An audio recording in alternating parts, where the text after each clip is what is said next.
शहीदी दिवस के मौके पर किसान आंदोलन के समर्थन में हिमाचल किसान सभा, डीवाईएफआई और सीटू संगठनों द्वारा राष्ट्रपिता महात्मा गांधी की प्रतिमा के समक्ष मौन धरना दिया गया, जिसमें मीडिया से बात करते हुए सीटू अध्यक्ष विजेंद्र मेहरा ने बताया कि किसान विरोधी कानून और दूसरी तरफ मजदूरों पर भी हमला। लोकतांत्रिक तरीके से जो आंदोलन देश में चल रहा है उसको तोड़ने के लिए तरह तरह की साजिशें सरकार द्वारा रची जा रही है। उन्होंने कहा कि मौन प्रदर्शन के माध्यम से वो सरकार को ये बताना चाहते हैं कि किसान आंदोलन को दबाने की साजिशें नहीं चलेगी। मोदी मांगनी है, ये कोई सिर्फ एक दूसरी कंपनी की मांगनी, कंपनी से बाहर निकल गया और कंपनी मांग मांगनी है। ये एक ऐसा मांग है जिसमें आपका जमीन को जुड़ा हुआ सवाल है। अगर आपके पास जमीन ही नहीं तो आप किसान कहाँ बचेगा, और किसान नहीं बचेगा तो हिंदुस्तान कहाँ बचेगा। और ये आंदोलन जो आप जो लोग सरकार भी इन लोगों के बीच में मंशा ला रही है, आंदोलन शुरू का है और लोग भरोसा कर जा रहे हैं। आप सब लोग जानते हैं कि 26 जनवरी की एक बहुत बड़ी रैली रखी गई थी और दूसरी तरफ जो मजदूरों पर भी हमला हो रहा है, जो 4 लेबर कोड जिस तरीके से पारित किए गए हैं। हम ये देख रहे हैं कि लोकतांत्रिक तरीके से जो आंदोलन चल रहा है दिल्ली के अंदर, उसको तोड़ने के लिए तरह तरह की साजिशें रची जा रही हैं। आंदोलन को डिस्टर्ब करने के लिए जो सरकार है और जो उसकी एजेंसियां हैं वो पुरजोर कोशिश कर रही है। आंदोलन जो है शांतिपूर्ण तरीके से चल रहा है और इस आंदोलन को दबाने के लिए जिस तरीके से मुकदमे दायर किए जा रहे हैं, राष्ट्रद्रोह के मुकदमे दायर किए जा रहे हैं, धमकाया जा रहा है, नेताओं को जेल में डालने की कोशिश की जा रही है। पूरे देश के अंदर आज जब किसान ये लड़ाई लड़ रहा है कि उसका जो वाजिब हक है उसको मिलना चाहिए। जो 3 कानून लाए गए उनके कानूनों के आने से क्या होगा कि जो कृषि है वो पूरी संकट में चली जाएगी। एक तरफ जो है जो न्यूनतम समर्थन मूल्य की बात चल रही है, उससे जो है एक तरह से बिल्कुल उसको दरकिनार करके किसानों को गुलामी की स्थिति में भेजने की कोशिश की जा रही है। एपीएमसी जैसे जो एक्ट हैं उनको ध्वस्त करने की कोशिश की जा रही है। तीसरी ओर जो है हम ये देख रहे हैं कि जो कानून लाए गए उससे जो जमाखोरी है, काला बाजारी है, उसका बढ़ने का पूरा जो है वो एक दुष्चक्र जो है पूरा स्थापित हो जाएगा। और तीसरी ओर हम ये भी देख रहे हैं कि जिस तरीके से ये पूरी जो कृषि कानून बदले गए हैं, इनके आने से और इनके बदलाव से और जो नए कानून कुछ स्थापित किए गए हैं उनके आने से पूरे देश के अंदर जो किसानी है वो संकट में चली जाएगी। तो बड़ी बड़ी जो कॉरपोरेट जो फर्में हैं, बड़े बड़े जो नैगमिक घराने हैं वो पूरी कृषि पर कब्जा कर लेंगे। इस तरह से पूरे देश के अंदर जो किसानी है वो अमीरों के कब्जे में चली जाएगी। और दूसरी ओर जो है जो बिजली विधेयक है उसके आने से भी जहां एक ओर जो है बिजली कर्मचारियों पर भी हमला होगा और दूसरी ओर जो आम जनता है जिस तरीके से निजीकरण की प्रक्रिया आगे बढ़ेगी, महंगी बिजली उसको मिलेगी तो जनता भी खतरे में आ जाएगी।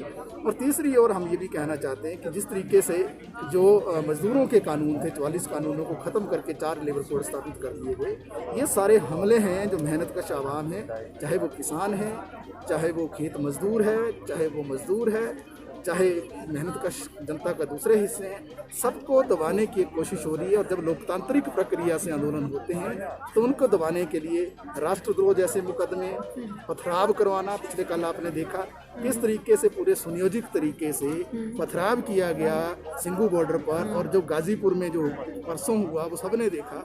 एक पूरी साजिश है इस किसान आंदोलन को ख़त्म करने की। लेकिन आज पूरे देश के अंदर इस तरीके के जो मौन प्रदर्शन है, क्योंकि आपको मालूम है आज 30 जनवरी है, आज शहादत दिवस के नाम से भी हिंदुस्तान में इसको मनाया जाता है। आज ही के दिन में महात्मा गांधी की शहादत हुई थी।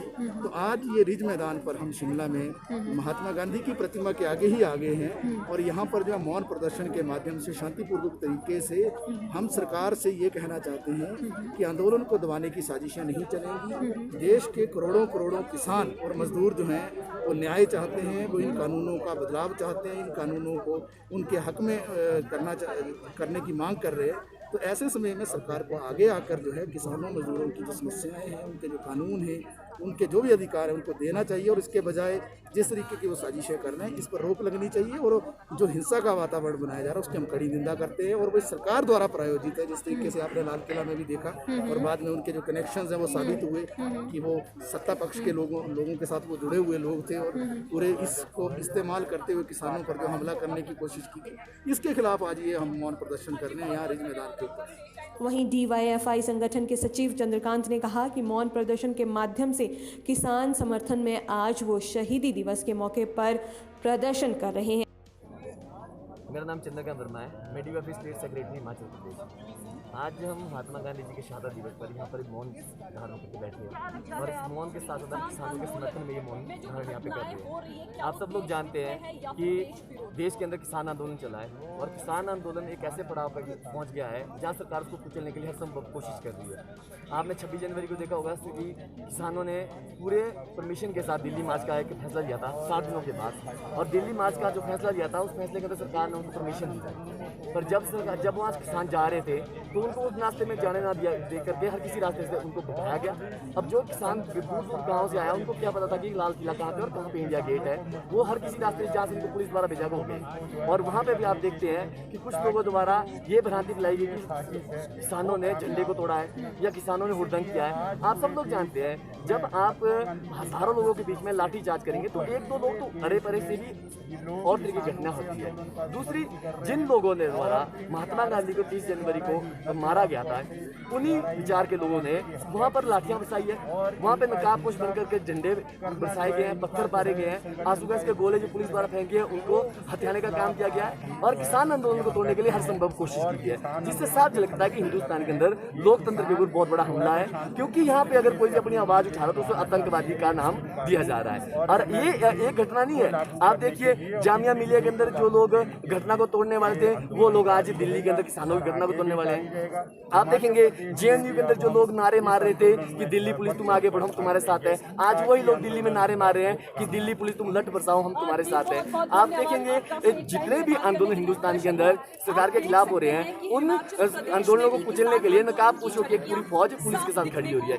वो कौन फौज है? वो फौज है जो आरएसएस की विचारधारा रखती है और जिनने महात्मा गांधी को तक को मौत के घाट उतारा है। आज हम इसका यहाँ पे विरोध करने आए हैं कि जो विचारधारा महात्मा गांधी जैसे इंसान को मार सकती है वो विचारधारा किसानों के आंदोलन को कैसे बच रहने देगी, वो उसको कुचलने का काम कर रही है। इसलिए हम आज किसानों के समर्थन में आंदोलन करने आए हैं, क्योंकि किसान के जो 3 कानूनों का विरोध है वो एक बहुत ही घटिया कानून है, वो काले कानून है। वो कानून ऐसे कानून है जिससे किसान ही नहीं बल्कि हर एक हिंदुस्तान का नागरिक बर्बाद होगा, क्योंकि ये 3 कानून सिर्फ कॉर्पोरेट को फायदा पहुंचाने के लिए, बड़े बड़े पूंजीपतियों को, समाजदारों को फायदा पहुंचाने के लिए। इन कानूनों का आम जनता के लिए कोई फायदा नहीं है। ये वो जुमले हैं जिस तरीके के जुमले हमारे साथ 2014 में खेले गए थे कि हर घर का 15 लाख रुपए आएगा, फिर कहा गया था कि हर घर से लोगों को नौकरी दी जाएगी, 2 करोड़ नौकरी हर साल दी जाएगी।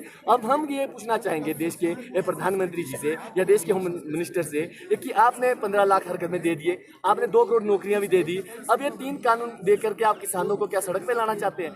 जब आज तक की सारी बातें जुमला है, अगर ये तीनों कानून इतने ही सच्चे हैं तो जब इतने लोग इसके विरोध में हैं तो आप इन तीनों कानून को बंद कीजिए, किसान खुश हो जाएगा। आप इन तीनों कानून में हम जो एक चीज को पुख्ता से डिमांड कर रहे हैं कि इस पे मिनिमम सेल प्राइस मांग रहे हैं हमसे, सिर्फ एमएसपी हम इसके अंदर डिमांड करें कि इसके अंदर एमएसपी को जोड़ा जाए। आप एमएसपी को क्यों नहीं जोड़ते हैं? आप भंडारण सिस्टम को लाना चाहते हैं, आप भंडारण सिस्टम को लाने के लिए किसके पास उस सत्ता को देना चाहते हैं? आप जो देश के अंदर कानून लाना चाहते हैं, क्या आपको लगता है कि इस कानून के बाद देश के अंदर डिपो बचेंगे? इस कानून के आने के बाद तो डिपो भी देश के अंदर खत्म हो जाएंगे। एक छोटे से उदाहरण के साथ हिमाचल जैसी जगह के अंदर हम है, हमारे पास सेब एक इकोनॉमी का साधन है।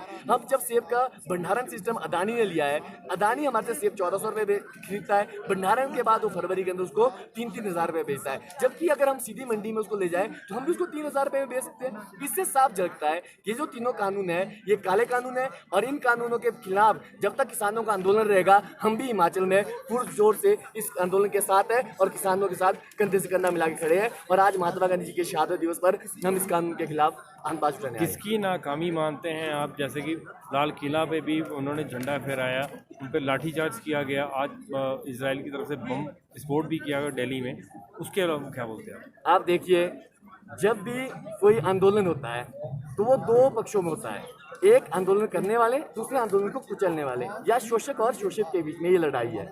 आज जब शोषक अपनी आवाज को लेकर के उठा रहा है, किसान अपनी आवाज को उठा रहा है, तो सरकार का काम उस आंदोलन को खत्म करना है। अब सरकार सरकारी तंत्र के इस्तेमाल करे तो लोकतंत्र की हत्या को सीधे तौर पर वो झलकता है, पर वो उसको उस तरीके से न करके वो अपने कैडर का अनुचित इस्तेमाल करके, आरएसएस के कैडर को लेकर के और बीजेपी के कैडर को ला करके लोगों के बीच में डंडे बरसाने का काम कर रही है। आपको पता है जिस इंसान को झंडा लगाते हुए पकड़ा गया वो जो सीधे तौर पे बीजेपी का आदमी है, उसने कबूल भी कर दिया कि मैं बीजेपी का हूँ।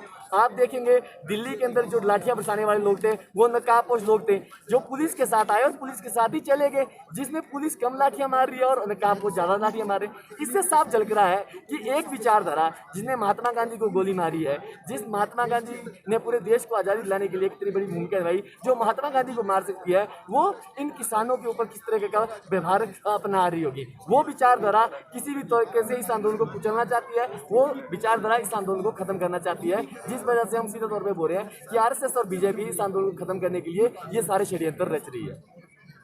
हिमदर्शन टीवी नेटवर्क के लिए उर्मिला शर्मा की रिपोर्ट।